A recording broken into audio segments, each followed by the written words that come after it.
All right. So I'm recording the first chunk of Anne because that didn't save on Instagram, so I'm re-recording it here on Facebook because I have the time today. Starting with chapter 1.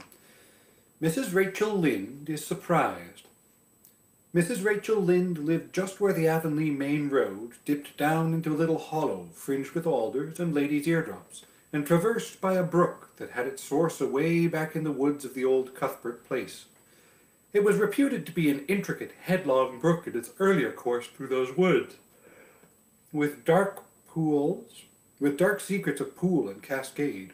But by the time it reached Lynde's Hollow, it was a quiet, well-conducted little stream, for not even a brook could run past Mrs. Rachel Lynde's door without due regard for decency and decorum.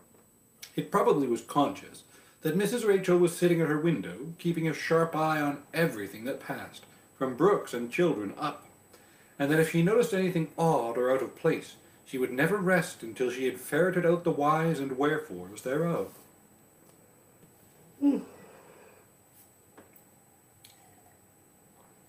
There are plenty of people, in Avonlea and out of it, who can attend closely to their neighbour's business by dint of neglecting their own. But Mrs. Rachel Lynde was one of those capable creatures who can manage their own concerns and those of other folks into the bargain. She was a notable housewife. Her work was always done and well done. She ran the sewing circle, helped run the Sunday school, and was the strongest prop of the Church Aid Society and Foreign Missions Auxiliary. Yet with all this, Mrs. Rachel found abundant time to sit for hours at her kitchen window, knitting cotton warp quilts. She had knitted 16 of them, as Avonlea housekeepers were wont to tell in awed voices, and keeping a sharp eye on the main road that crossed the hollow and wound up the steep red hill beyond. Since Avonlea occupied a little triangular peninsula jutting out into the Gulf of St. Lawrence, with water on two sides of it, anybody who went out of it or into it had to pass over that hill road, and so run. It's just the start of Reed yawns. And so run the unseen gauntlet of Mrs. Rachel's all-seeing eye. She was sitting there one afternoon in early June. The sun was coming in at the window, warm and bright. The orchard on the slope below the house was in a bridal flush of pinky-white bloom, hummed over by a myriad of bees. Thomas Lynde, a meek little man, whom Avonlea called Rachel Lynde's husband, was sowing his late turnip seed on the hill field beyond the barn, and Matthew Cuthbert ought to have been sowing his on the big red brook field away over by Green Gables. Mrs. Rachel knew that he ought, because she had heard him tell Peter Morrison that evening before, in William J. Blair's store over at Carmody, that he meant to sow his turnip seed the next afternoon. Peter had asked him, of course, for Matthew Cuthbert had never been known to volunteer information about anything in his whole life. And yet, here was Matthew Cuthbert, at 3:30 on the afternoon of a busy day, placidly driving over the hollow and up the hill. Moreover, he wore a white collar and his best suit of clothes, which was plain proof that he was going out of Avonlea, and he had the buggy and the sorrel mare, which betokened that he was going a considerable distance. Now, where was Matthew Cuthbert going, and why was he going there? Had it been any other man in Avonlea, Mrs. Rachel, deftly putting this and that together, might have given a pretty good guess as to both questions. But Matthew so rarely went from home that it must be something pressing and unusual which was taking him. He was the shyest man alive, and hated to have to go among strangers, or to any place where he might have to talk.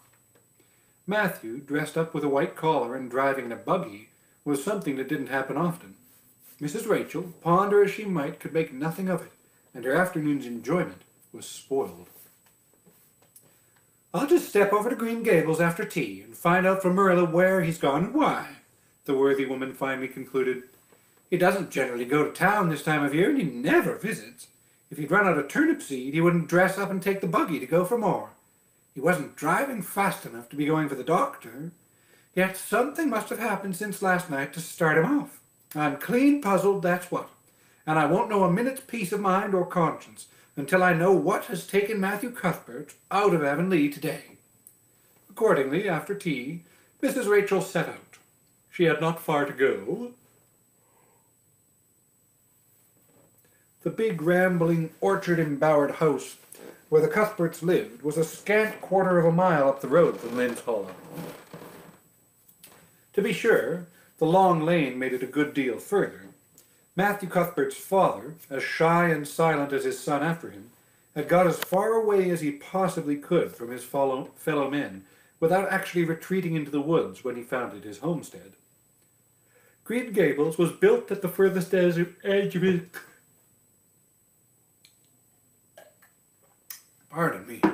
was built at the furthest edge of his cleared land, and there was to this day barely visible from the main road, and there it was to this day, barely visible from the main road, along which all the other Avonlea houses were so sociably situated. Mrs. Rachel Lynde did not call living in such a place living at all. "It's just staying, that's what," she said, as she stepped along the deep-rutted, grassy lane bordered by wild rose bushes. "It's no wonder Matthew and Marilla are both a little odd, living away back here by themselves.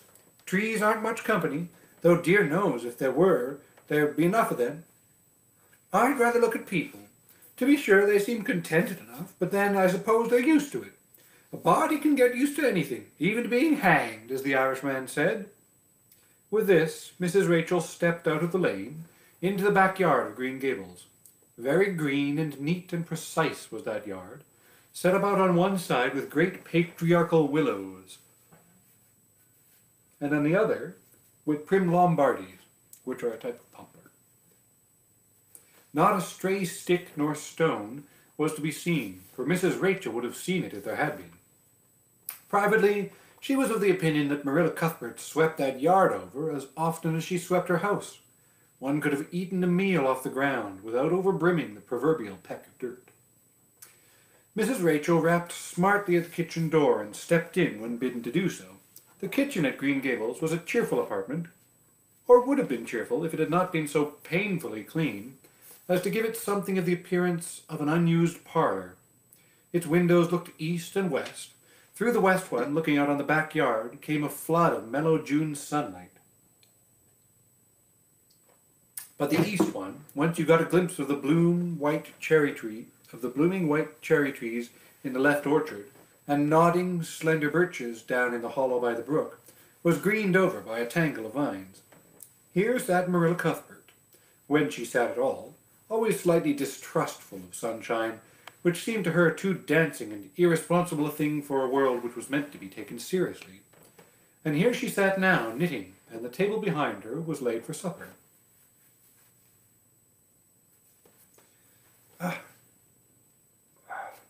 My allergies are acting up today. Mrs. Rachel, before she had fairly closed the door, had taken mental note of everything that was on that table. There were 3 plates laid, so that Marilla must be expecting someone home with Matthew to tea. But the dishes were everyday dishes, and there was only 1 crabapple preserves and 1 kind of cake, so that the expected company could not be any particular company. Yet what of Matthew's white collar and the sorrel mare? Mrs. Rachel was getting fairly dizzy with this unusual mystery about quiet, unmysterious Green Gables. "Good evening, Marilla." "Good evening, Rachel," Marilla said briskly.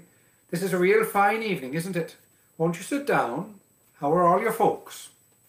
Something that, for lack of any other name, might be called friendship existed, and always had existed between Marilla Cuthbert and Mrs. Rachel, in spite of, or perhaps because of, their dissimilarity. Marilla was a tall, thin woman, with angles and without curves. Her dark hair showed some gray streaks, and was always twisted up in a hard little knot behind, with 2 wire hairpins stuck aggressively through it. She looked like a woman of narrow experience and rigid conscience, which she was. But there was a saving something about her mouth which, if it had been ever so slightly developed, might have been considered indicative of a sense of humor. "We're all pretty well," said Mrs. Rachel. "I was kind of afraid you weren't, though, when I saw Matthew starting off today. I thought maybe he was going to the doctor's." Marilla's lips twitched understandingly. She had expected Mrs. Rachel up. She had known that the sight of Matthew jaunting off so unaccountably would be too much for her neighbor's curiosity.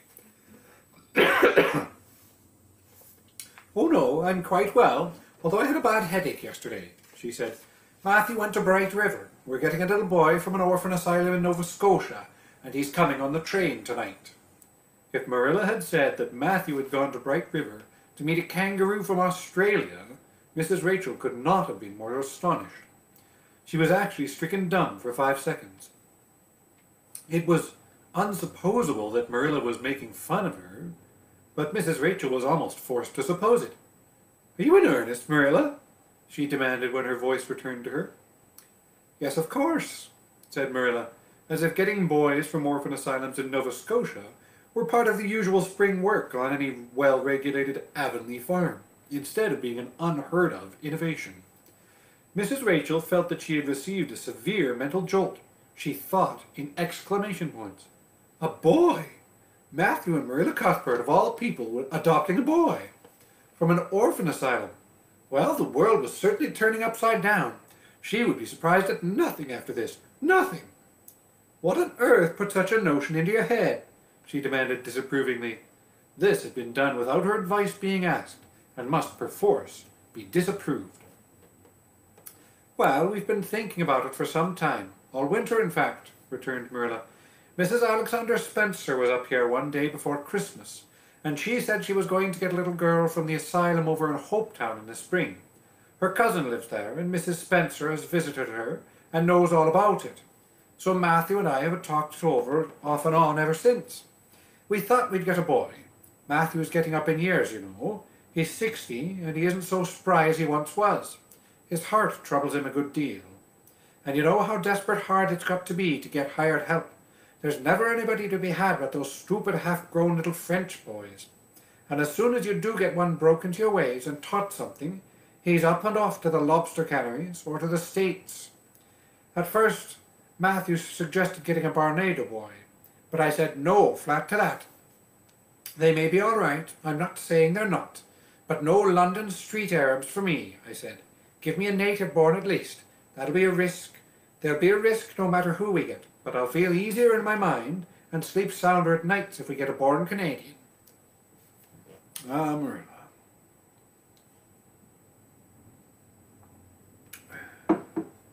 So in the end, we decided to ask Mrs. Spencer to pick us out one when she went over to get her little girl. We heard last week she was going, so we sent her word by Richard Spencer's folks at Carmody to bring us a smart, likely boy of about 10 or 11. We decided that would be the best age, old enough to be of some use in doing chores right off, and young enough to be trained up proper. We mean to give him a good home and schooling. We had a telegram from Mrs. Alexander Spencer today. The mailman brought it from the station, saying they were coming on the 5:30 train tonight, so Matthew went to Bright River to meet him. Mrs. Spencer will drop him off there. Of course, she goes on to White Sands Station herself. Mrs. Rachel prided herself on always speaking her mind. She proceeded to speak it now, having adjusted her mental attitude to this amazing piece of news. Well, Marilla, I'll just tell you plain that I think you're doing a mighty foolish thing. A risky thing, that's what. You don't know what you're getting into. You're bringing a strange child into your house and home, and you don't know a single thing about him, nor what his disposition is like, nor what sort of parents he had, nor how he's likely to turn out. Why, it was only last week I read in the paper how a man and his wife up west of the island took a boy out of an orphan asylum, and he set fire to the house at night. Set it on purpose, Marilla, and nearly burnt them to a crisp in their beds. And I know another case where an adopted boy used to suck the eggs. They couldn't break him of it. If you had asked my advice in the matter, which you didn't do, Marilla, I'd have said, for mercy's sake, not to think such a thing. That's what.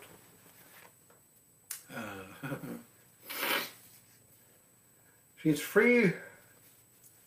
She's awful free with her advice, Rachel Lynde. This Job's comforting seemed neither to offend nor alarm Marilla. She knitted steadily on. I don't deny there's something in what you say, Rachel. I've had some qualms myself, but Matthew was terrible set on it. I could see that, so I gave in. It's so seldom Matthew sets his mind on anything that when he does, I always feel it's my duty to give in. And as for the risk, there's risks in pretty near everything a body does in this world. There's risks in people's having children of their own if it comes to that. They don't always turn out well. And then Nova Scotia is right close to the island. It isn't as if we were getting him from England or the States. He can't be much different from ourselves." "Well, I hope it will turn out all right," said Mrs. Rachel, in a tone that plainly indicated her painful doubts. "Only don't say I didn't warn you if he burns Green Gables down or puts strychnine in the well. I heard of a case over in New Brunswick where an orphan asylum child did that, and the whole family died in fearful agonies, only it was a girl in this instance." "Well, we're not getting a girl," said Marilla, as if poisoning wells were a purely feminine accomplishment and not to be dreaded in the case of a boy. "I'd never dream of taking a girl to bring up. I wonder at Mrs. Alexander Spencer for doing it. But there, she wouldn't shrink from adopting a whole orphan asylum if she took it into her head." Mrs. Rachel would have liked to stay until Matthew came home with his imported orphan, but reflecting that it would be a good 2 hours at least before his arrival, she concluded to go up the road to Robert Bell's and tell them the news. It would certainly make a sensation second to none, and Mrs. Rachel dearly loved to make a sensation. So she took herself away, somewhat to Marilla's relief, for the latter felt her doubts and fears reviving under the influence of Mrs. Rachel's pessimism. "Well, of all things that ever were or will be," ejaculated Mrs. Rachel when she was safely out in the lane, "it does really seem as if I must be dreaming. Well, I'm sorry for that poor young one, and no mistake. Matthew and Marilla don't know anything about children, and they'll expect him to be wiser and steadier than his own grandfather, if so be he ever had a grandfather, which is doubtful. It seems uncanny to think of a child at Green Gables somehow. There's never been one there, for Matthew and Marilla were grown up when the new house was built, if they ever were children, which is hard to believe when one looks at them. I wouldn't be in that orphan's shoes for anything. My, but I pity him, that's what." So said Mrs. Rachel to the wild rose bushes, out of the fullness of her heart. But if she could have seen the child who was waiting patiently at the Bright River station at that very moment, her pity would have been still deeper and more profound. Chapter 2. Matthew Cuthbert is surprised. Matthew Cuthbert and the sorrel mare jogged comfortably over the 8 miles to Bright River. It was a pretty road, running along between snug farmsteads, with now and again a bit of balsamy fir wood to drive through, or a hollow where wild plums hung out their filmy bloom. The air was sweet with the breath of many apple orchards, and the meadows sloped away in the distance to horizon mists of pearl and purple, while the little birds sang as if it were the one day of summer in all the year. Matthew enjoyed the drive after his own fashion, except during moments when he met women and had to nod to them, for in Prince Edward Island you are supposed to nod to all and sundry you meet on the road, whether you know them or not. Matthew dreaded all women, except Marilla and Mrs. Rachel. He had an uncomfortable feeling that the mysterious creatures were secretly laughing at him. He may have been quite right in thinking so, for he was an odd-looking personage, with an ungainly figure and long iron-gray hair that touched his stooping shoulders, and a full, soft brown beard, which he had worn ever since he was 20. In fact, he had looked at 20 very much as he looked at 60, lacking a little of the grayness. When he reached Bright River, there was no sign of any train. He thought he was too early, so he tied his horse in the yard of the small Bright River Hotel and went over to the station house. The long platform was almost deserted, the only living creature in sight being a girl who was sitting on a pile of shingles at the extreme end. Matthew, barely noting that it was a girl, sidled past her as quickly as possible without looking at her. Had he looked, he could hardly have failed to notice the tense rigidity and expectation of her attitude and expression. She was sitting there waiting for something or somebody, and since sitting and waiting was the only thing to do just then, she sat and waited with all her might and main. Matthew encountered the station master locking up the ticket office, preparatory to going home for supper, and asked him if the 5:30 train would soon be along. "The 5:30 train has been in and gone half an hour ago," answered that brisk official. "But there was a passenger dropped off for you, a little girl. She's sitting out there on the shingles. I asked her to go into the ladies' waiting room, but she informed me gravely that she preferred to stay outside. There's much more scope for imagination, she said. She's a case, I should say." "I'm not expecting a girl," said Matthew blankly. It's a boy I've come for. He should be here. Mrs. Alexander Spencer was to bring him over from Nova Scotia for me. The station master whistled. Guess there's some mistake, he said. Mrs. Spencer came off the train with that girl and gave her into my charge. Said you and your sister were adopting her from an orphan asylum, and that you'd be along for her presently. That's all I know about it, and I haven't got any more orphans concealed hereabouts. I don't understand, said Matthew helplessly, wishing that Marilla was at hand to cope with the situation. Well, you'd better question the girl, said the station master carelessly. I dare say she'll be able to explain, for she's got a tongue of her own, that's certain. Maybe they were out of boys of the brand you wanted. He walked jauntily away, being hungry, and the unfortunate Matthew was left to do that which was harder for him than bearding a lion in its den. Walk up to a girl, a strange girl, an orphan girl, and demand of her why she wasn't a boy. Matthew groaned in spirit as he turned about and shuffled gently down the platform toward her. She had been watching him ever since he had passed her, and she had her eyes on him now. Matthew was not looking at her and would not have seen what she really was like if he had been, but an ordinary observer would have seen this. A child of about 11, garbed in a very short, very tight, very ugly dress of yellowish-grey wincey. She wore a faded brown sailor hat, and beneath the hat, extending down her back, were 2 braids of very thick, decidedly red hair. Her face was small, white, and thin, also much freckled. Her mouth was large, and so were her eyes. They looked green in some lights and moods, and grey in others. So far, the ordinary observer. An extraordinary observer might have seen that the chin was very pointed and pronounced, that the big eyes were full of spirit and vivacity, that the mouth was sweet-lipped and expressive, that the forehead was broad and full. In short, our discerning extraordinary observer might have concluded that no commonplace soul inhabited the body of this stray woman-child of whom shy Matthew Cuthbert was so ludicrously afraid. Matthew, however, was spared the ordeal of speaking first, for as soon as she concluded that he was coming to her, she stood up, grasping with one thin brown hand the handle of a shabby, old-fashioned carpet-bag. The other she held out to him. I suppose you are Mr. Matthew Cuthbert of Green Gables, she said in a particularly clear, sweet voice. I'm very glad to see you. I was beginning to be afraid you weren't coming for me, and I was imagining all the things that might have happened to prevent you. I had made up my mind that if you didn't come for me tonight, I'd go down the track to that big wild cherry tree at the bend and climb up into it to stay all night. I wouldn't be a bit afraid, and it would be lovely to sleep in a wild cherry tree all white with bloom in the moonshine, don't you think? You could imagine you were dwelling in marble halls, couldn't you? And I was quite sure you would come for me in the morning if you didn't tonight. Matthew had taken the scrawny little hand awkwardly in his. Then and there he decided what to do. He could not tell this child with the glowing eyes that there had been a mistake. He would take her home and let Marilla do that. She couldn't be left at Bright River anyhow. No matter what mistake had been made, so all questions and explanations might as well be deferred until he was safely back at Green Gables. I'm sorry I was late, he said shyly. Come along, the horse is over in the yard. Give me a bag. Oh, I can carry it, the child responded cheerfully. It isn't heavy.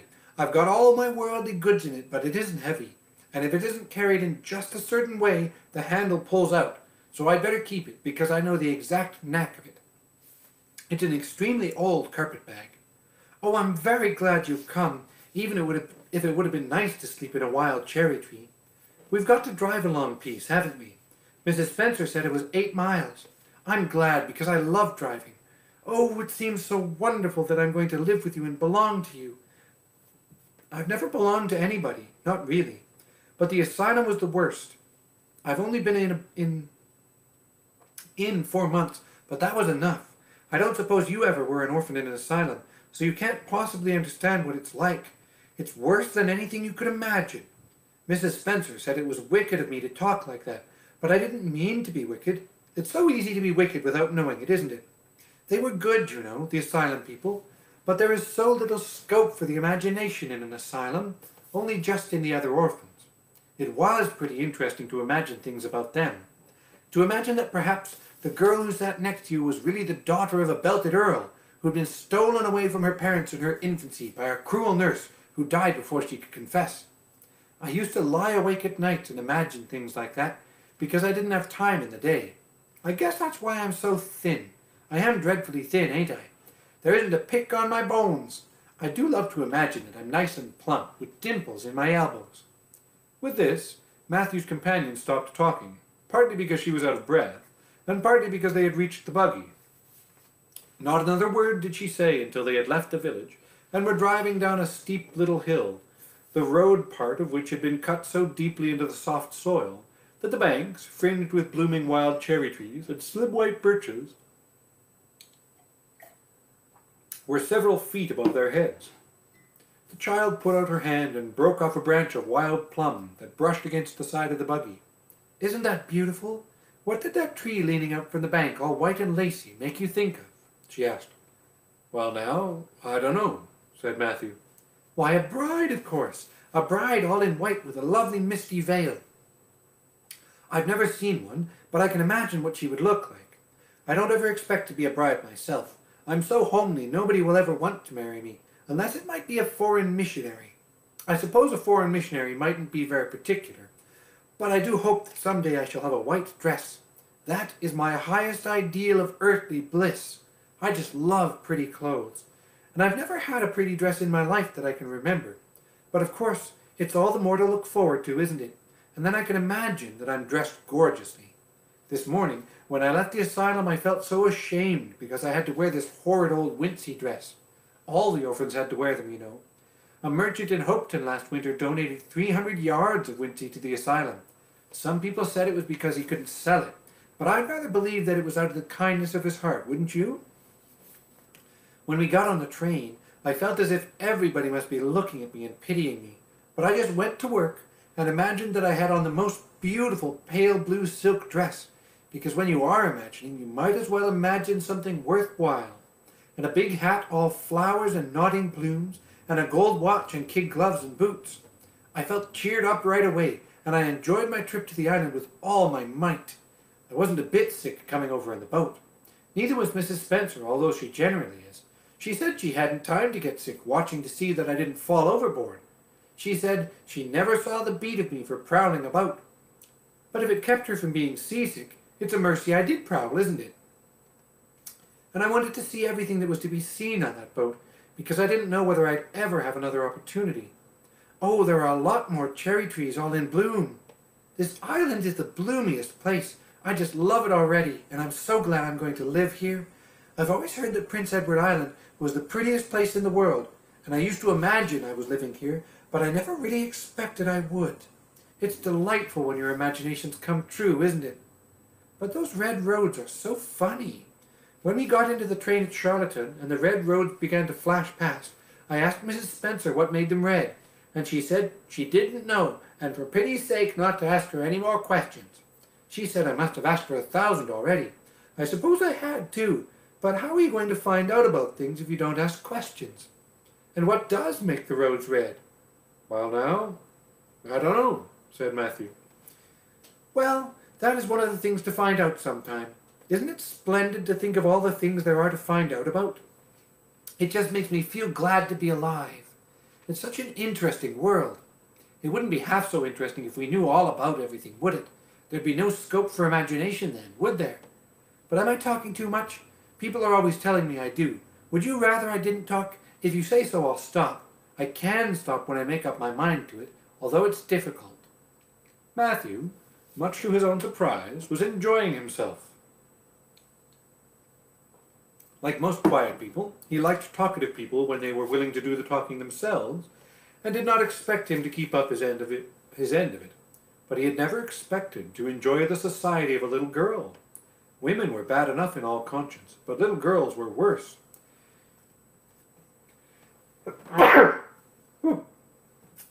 He detested the way they had of sidling past him timidly, with sideways glances, as if they expected him to gobble them up at a mouthful if they ventured to say a word. This was the Avonlea type of well-bred little girl. But this freckled witch was very different. and although he found it rather difficult for his slower intelligence to keep up with her brisk mental processes, I just sometimes like to roll my R's, he thought that he kind of liked her chatter. So he said as shyly as usual, "Oh, you can talk as much as you like. I don't mind." "Oh, I'm so glad. I know you and I are going to get along fine. It's such a relief to talk when one wants to, and not be told that children should be seen and not heard. I've had that said to me 1,000,000 times if I have once, and people laugh at me because I use big words. But if you have big ideas, you have to use big words to express them, haven't you?" "Well, now, that seems reasonable," said Matthew. "Mrs. Spencer said that my tongue must be hung in the middle, but it isn't. It's firmly fastened at one end. Mrs. Spencer said your place was named Green Gables. I asked her all about it, and she said there were trees all around it. I was gladder than ever. I just love trees. And there weren't any at all about the asylum, only a few poor weeny teeny things out in front with little whitewashed cagey things about them. They just looked like orphans themselves, those trees did. It used to make me cry to look at them. I used to say to them, 'Oh, you poor little things. If you were out in a great big woods with other trees all around you, and little mosses and June bells growing over your roots, and a brook not far away, and birds singing in your branches, you could grow, couldn't you? But you can't where you are. I know just exactly how you feel, little trees.' I felt sorry to leave them behind this morning. You do get so attached to things like that, don't you? Is there a brook anywhere near Green Gables? I forgot to ask Mrs. Spencer that."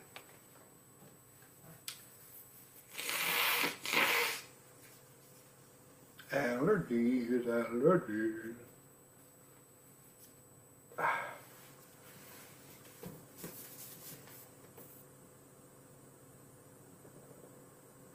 Brook, brook, brook, brook, brook. "Well, now, yes, there's one right below the house." "Fancy! It's always been one of my dreams to live near a brook. I never expected I would, though. Dreams don't often come true, do they? Wouldn't it be nice if they did? But just now I feel pretty nearly perfectly happy.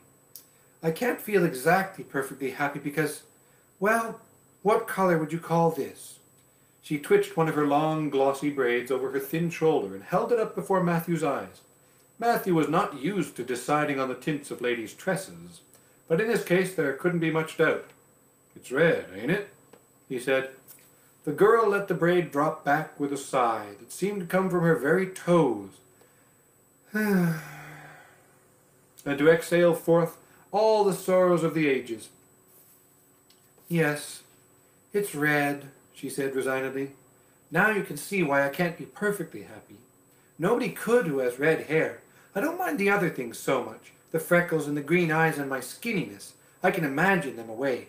I can imagine that I have a beautiful rose-leaf complexion and lovely starry violet eyes, but I cannot imagine that red hair away.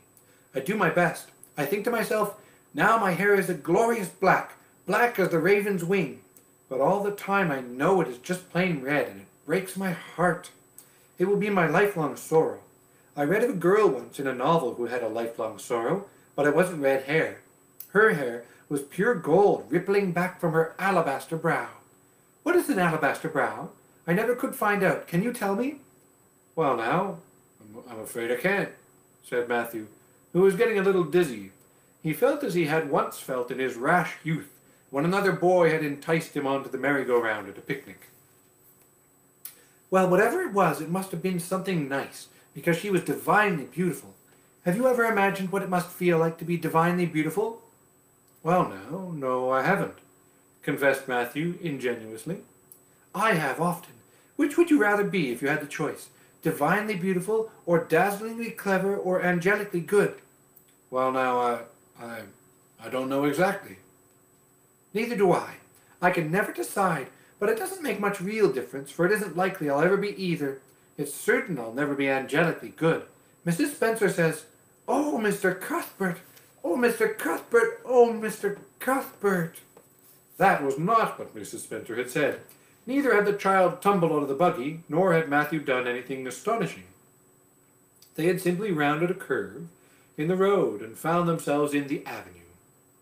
The avenue, so called by the Newbridge people, was a stretch of road 400 or 500 yards long, completely arched over with huge, wide-spreading apple trees, planted years ago by an eccentric old farmer. Overhead was one long canopy of snowy, fragrant bloom. Below the boughs, the air was full of a purple twilight, and far ahead a glimpse of painted sunset sky shone like a great rose window at the end of a cathedral aisle. Its beauty seemed to strike the child dumb. She leaned back in the buggy, her thin hands clasped before her, her face lifted rapturously to the white splendor above. Even when they had passed out and were driving down the long slope to Newbridge, she never moved or spoke. Still with rapt face she gazed afar into the sunset west, with eyes that saw visions trooping splendidly across that glowing background. Through Newbridge, a bustling little village where dogs barked at them, and small boys hooted, and curious faces peered from the windows, they drove, still in silence. When 3 more miles had dropped away behind them, and the child had not spoken, she could keep silence, it was evident, as energetically as she could talk. Whew. I guess you're feeling pretty tired and hungry, Matthew ventured at last, accounting for her long visitation of dumbness with the only reason he could think of.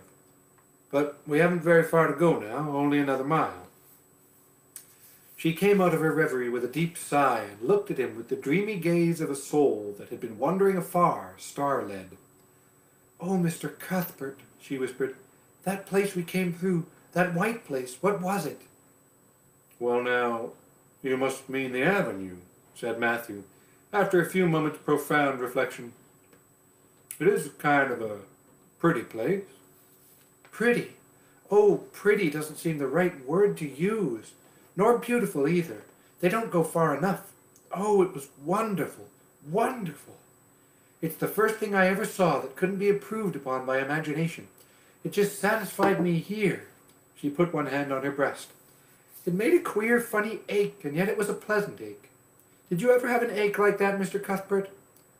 "Well, now, I just can't recollect that I ever had."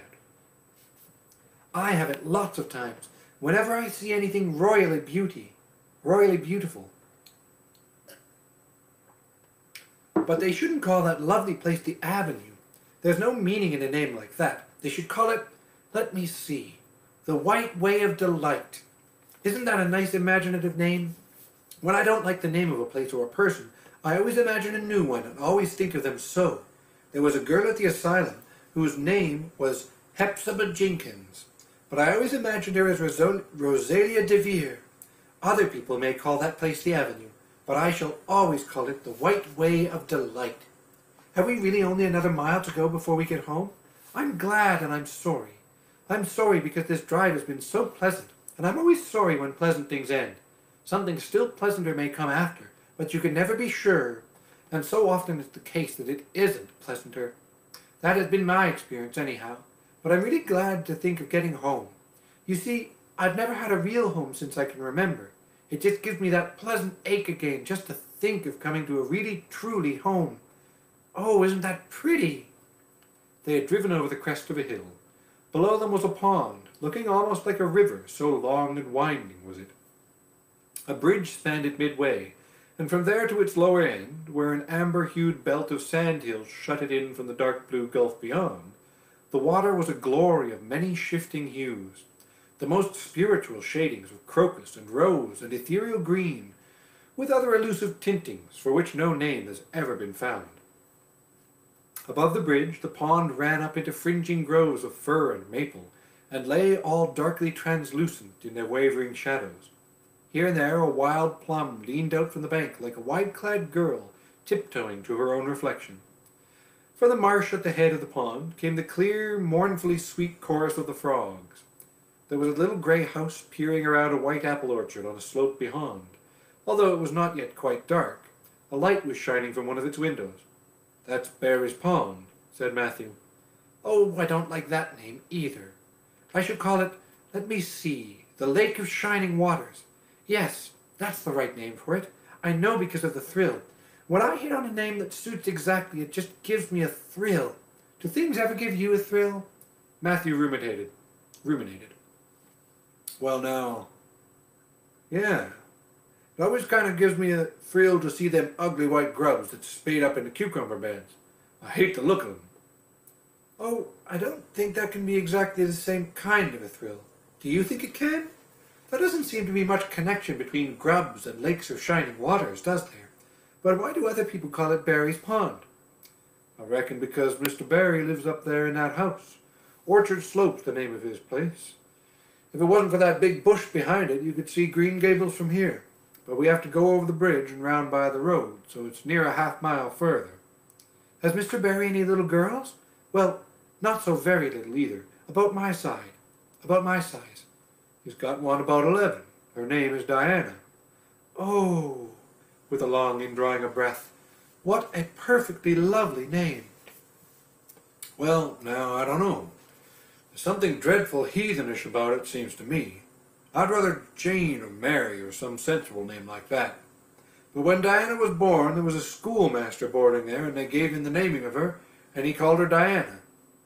I wish there had been a schoolmaster like that around when I was born, Ned. Oh, here we are at the bridge. I'm going to shut my eyes tight. I'm always afraid going over bridges. I can't help imagining that perhaps, just as we get to the middle, they'll crumple up like a jackknife and nip us. So I shut my eyes. But I always have to open them for all when I think we're getting near the middle. Because, you see, if the bridge did crumple up, I'd want to see it crumple. What a jolly rumble it makes. I always like the rumble part of it. Isn't it splendid there are so many things to like in this world? There, we're over. Now I'll look back. Good night, dear lake of shining waters. I always say good night to the things I love, just as I would to people. I think they'll like it. That water looks as if it was smiling at me. When they had driven up the further hill and around a corner, Matthew said, We're pretty near home now. That's Green Gables over. Oh, don't tell me, she interrupted breathlessly, catching at his partially raised arm and shutting her eyes that she might not see his gesture. Let me guess. I'm sure I'll guess right.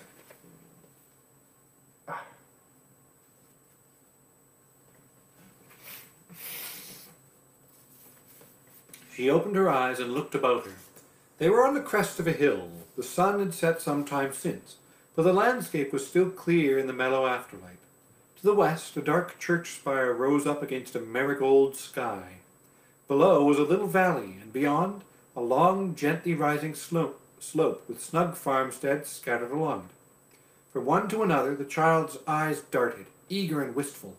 At last, they lingered on one away to the left, far back from the road, dimly white with blossoming trees in the twilight of the surrounding woods. Over it, in the stainless southwest sky, a great crystal-white star was shining like a lamp of guidance and promise.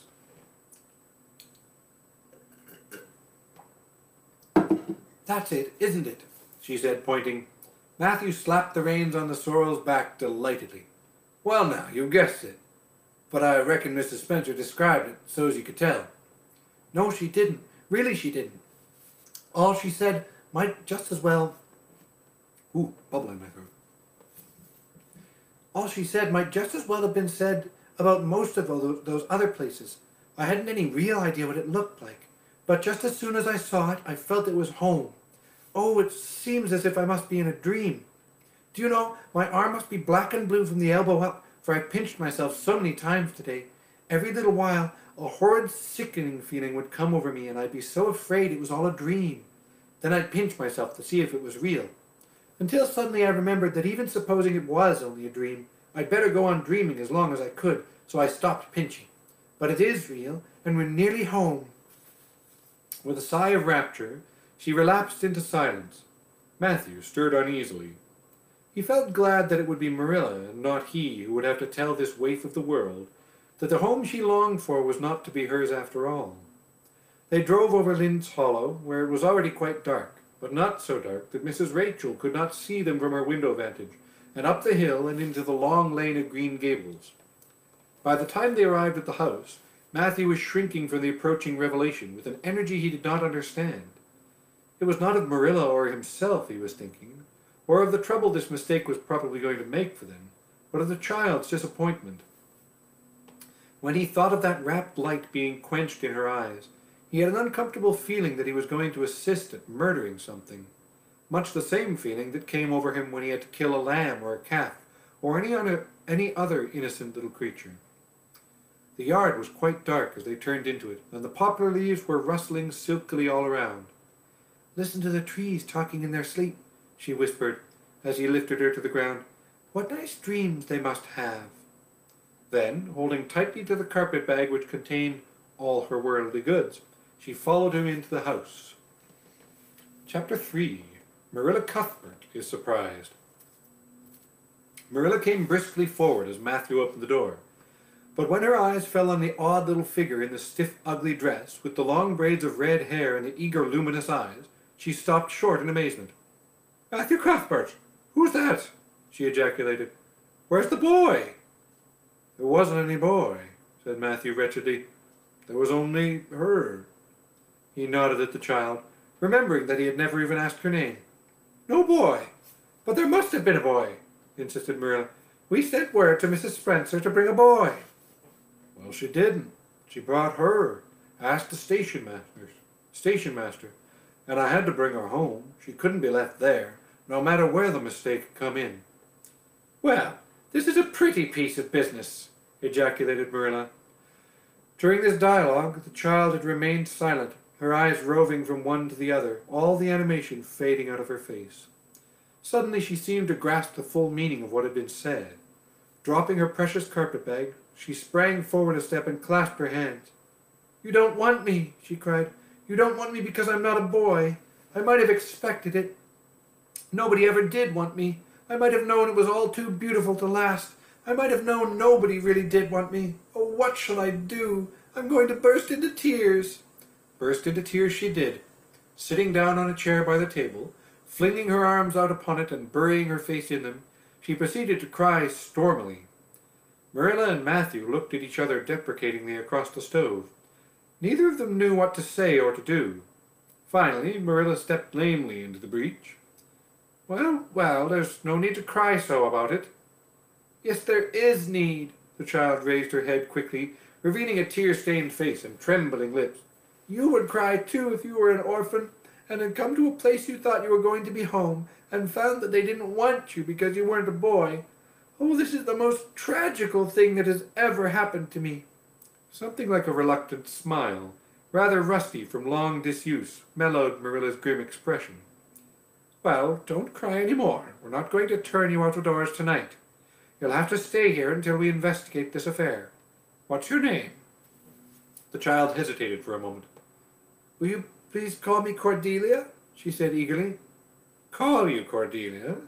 Is that your name?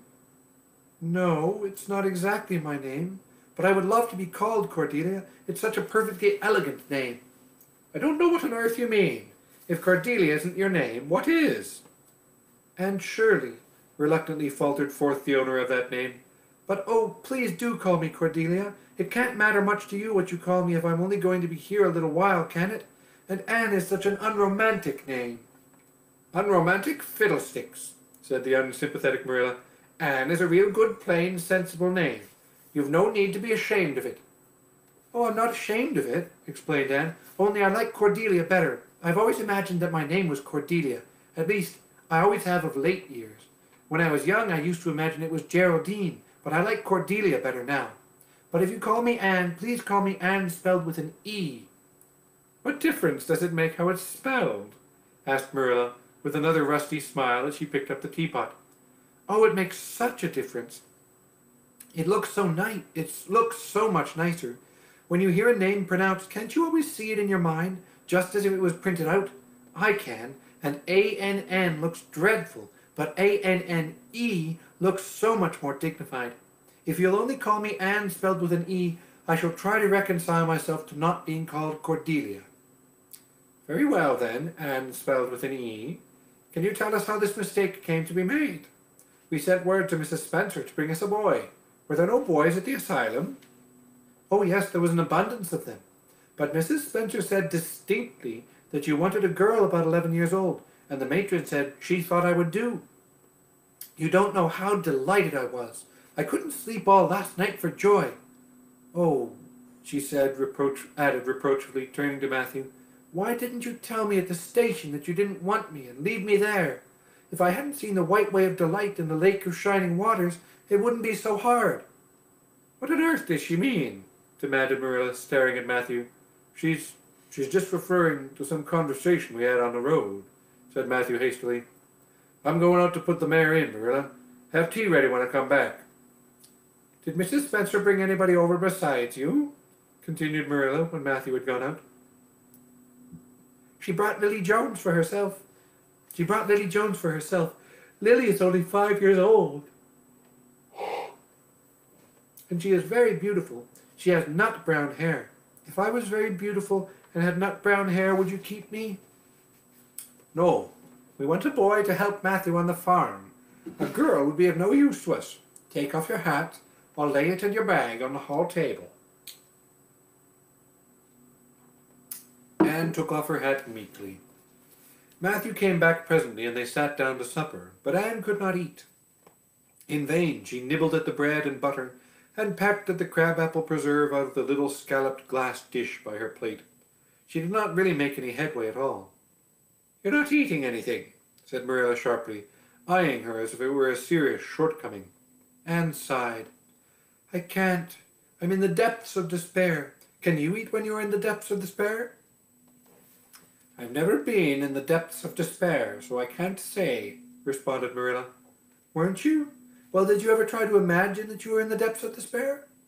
"No, I didn't." "Then I don't think you can understand what it's like.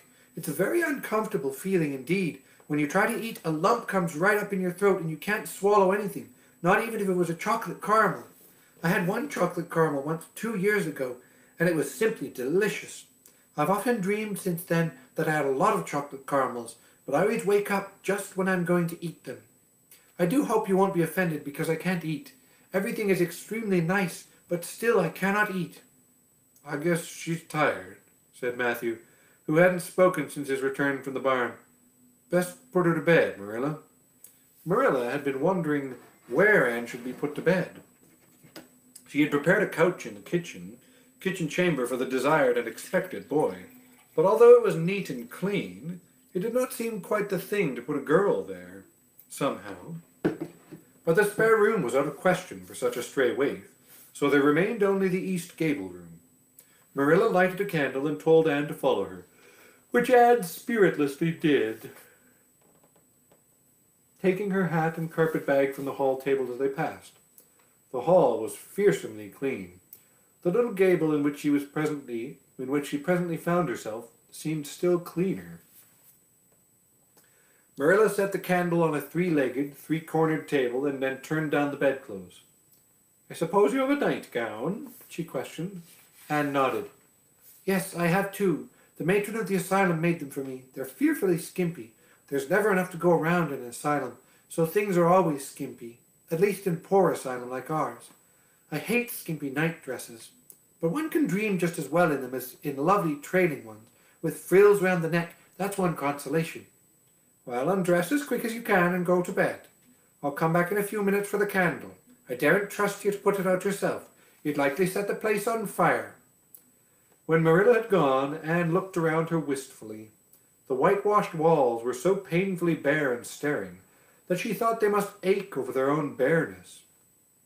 The floor was bare too, except for a round braided mat in the middle, such as Anne had never seen before. In one corner was the bed, a high old-fashioned one with 4 dark, low-turned posts. In the other corner was the aforesaid three-cornered table, adorned with a fat red velvet pincushion, hard enough to turn the point of the most adventurous pin. Above it hung a little 6-by-8 mirror. Midway between table and bed was the window, with an icy white muslin frill over it, and opposite it was the washstand. The whole apartment was of a rigidity not to be described in words, but which sent a shiver to the very marrow of Anne's bones. With a sob, she hastily discarded her garments, put on the skimpy nightgown, and sprang into bed, where she burrowed face downward into the pillow and pulled the clothes over her head. When Marilla came up for the light, various skimpy articles of raiment scattered most untidily over the floor, and a certain tempestuous appearance of the bed were the only indications of any presence save her own. She deliberately picked up Anne's clothes, placed them neatly on a prim yellow chair, and then taking up the candle, went over to the bed. "Good night," she said, a little awkwardly, but not unkindly. Anne's white face and big eyes appeared over the bedclothes with a startling suddenness. How can you call it a good night when you know it must be the very worst night I've ever had?" she said reproachfully. Then she dived down into invisibility again. Marilla went slowly down to the kitchen and proceeded to wash the supper dishes. Matthew was smoking, a sure sign of perturbation of mind. He seldom smoked, for Marilla set her face against it as a filthy habit, but at certain times and seasons he felt driven to it, and then Marilla winked at the practice, realizing that a mere man must have some vent for his emotions. "Well, this is a pretty kettle of fish," she said wrathfully. "This is what comes of sending word instead of going ourselves. Robert Spencer's folks have twisted that message somehow. One of us will have to drive over and see Mrs. Spencer tomorrow, that's certain. This girl will have to be sent back to the asylum." "Yes, I suppose so," said Matthew reluctantly. "You suppose so? Don't you know it?" "Well now, she's a real nice little thing, Marilla. It's kind of a pity to send her back when she's so set on staying here." "Matthew Cuthbert, you don't mean to say you think we ought to keep her?" Marilla's astonishment could not have been greater if Matthew had expressed a predilection for standing on his head. "Well now, no, I suppose not exactly," stammered Matthew, uncomfortably driven into a corner for his precise meaning. "I suppose we could hardly be expected to keep her." "I should say not. What good would she be to us?" "We might be some good to her," said Matthew suddenly and unexpectedly. "Matthew Cuthbert, I believe that child has bewitched you. I can see plain as plain that you want to keep her." "Well now, she's a real interesting little thing," persisted Matthew. "You should have heard her talk coming from the station." "Oh, she can talk fast enough. I saw that at once. It's nothing in her favor either. I don't like children who have so much to say. I don't want an orphan girl, and if I did, she isn't the style I'd pick out. There's something I don't understand about her. No, she's got to be dispatched straight away back to where she came from." "I could hire a French boy to help me," said Matthew, "and she'd be company for you." "I'm not suffering for company," said Marilla shortly, "and I'm not going to keep her." "Well now, it's just as you say, of course, Marilla," said Matthew, rising and putting his pipe away. "I'm going to bed." To bed went Matthew, and to bed, when she had put her dishes away, went Marilla, frowning most resolutely. And upstairs in the east gable, a lonely, heart-hungry, friendless child cried herself to sleep.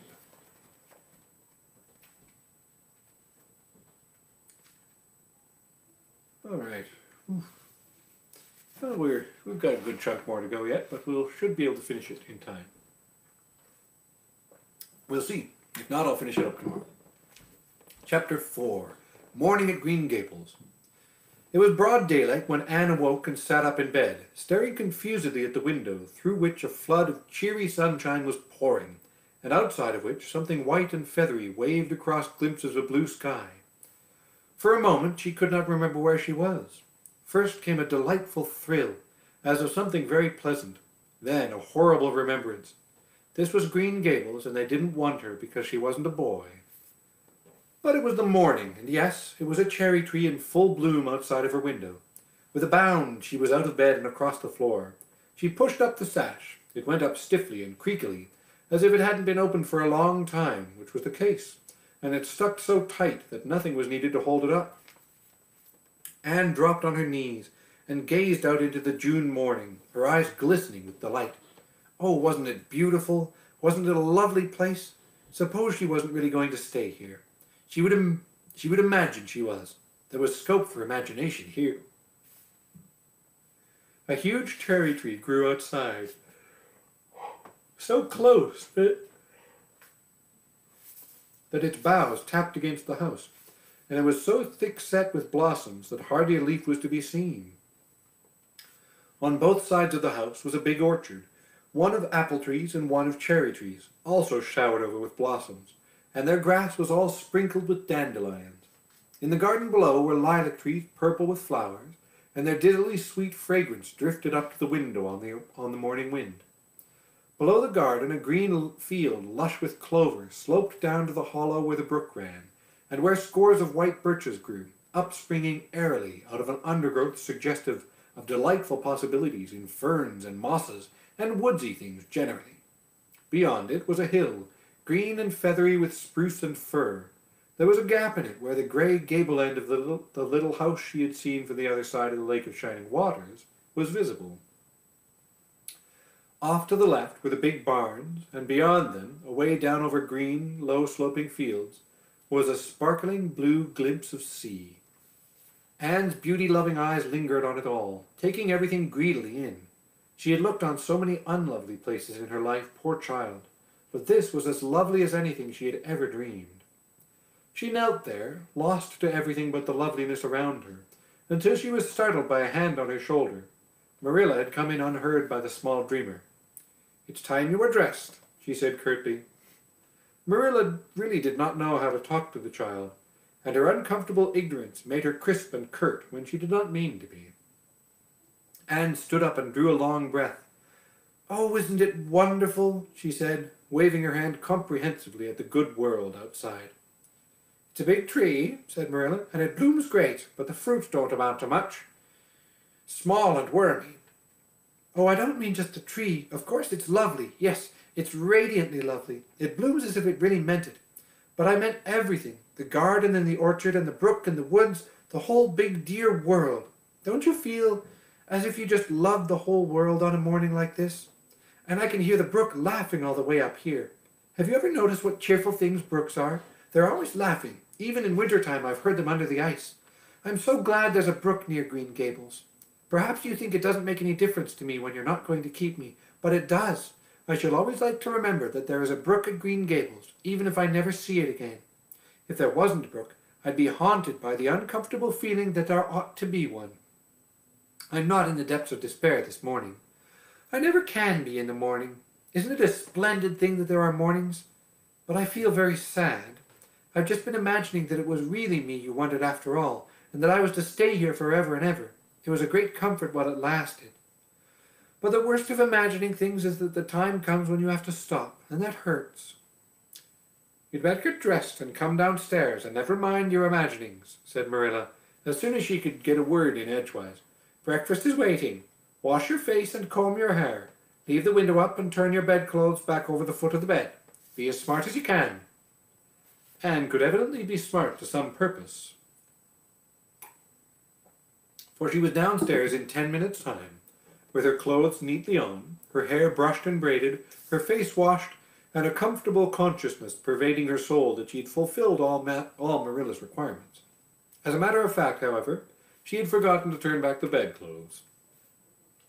"I'm pretty hungry this morning," she announced, as she slipped into the chair Marilla placed for her. "The world doesn't seem such a howling wilderness as it did last night. I'm so glad it's a sunshiny morning, but I like rainy mornings real well too. All sorts of mornings are interesting, don't you think? You don't know what's going to happen through the day, and there's so much scope for imagination. But I'm glad it's not rainy today, because it's easier to be cheerful and bear up under affliction on a sunshiny day. I feel that I have a good deal to bear up under. It's all very well to read about sorrows and imagine yourself living through them heroically, but it's not so nice when you really come to have them, is it?" "For pity's sake, hold your tongue," said Marilla. "You talk entirely too much for a little girl." Thereupon, Anne held her tongue so obediently and thoroughly that her continued silence made Marilla rather nervous, as if in the presence of something not exactly natural. Matthew also held his tongue, but this at least was natural, so that the meal was a very silent one. As it progressed, Anne became more and more abstracted, eating mechanically, with her big eyes fixed unswervingly and unseeingly on the sky outside the window. This made Marilla more nervous than ever. She had an uncomfortable feeling that while this odd child's body might be there at the table, her spirit was far away in some remote, airy cloudland, borne aloft on the wings of imagination. Who would want such a child about the place? Yet Matthew wished to keep her, of all unaccountable things. Marilla felt that he wanted it just as much this morning as he had the night before, and that he would go on wanting it. That was Matthew's way, take a whim into his head and cling to it with the most amazing silent persistency, a persistency 10 times more potent and effectual in its very silence than if he had talked it out. When the meal was ended, Anne came out of her reverie and offered to wash the dishes. "Can you wash dishes right?" asked Marilla distrustfully. "Pretty well. I'm better at looking after children, though. I've had so much experience at that. It's such a pity you haven't any here for me to look after." "I don't feel as if I wanted any more children to look after than I've got at present. You're problem enough in all conscience. What's to be done with you I don't know. Matthew is a most ridiculous man."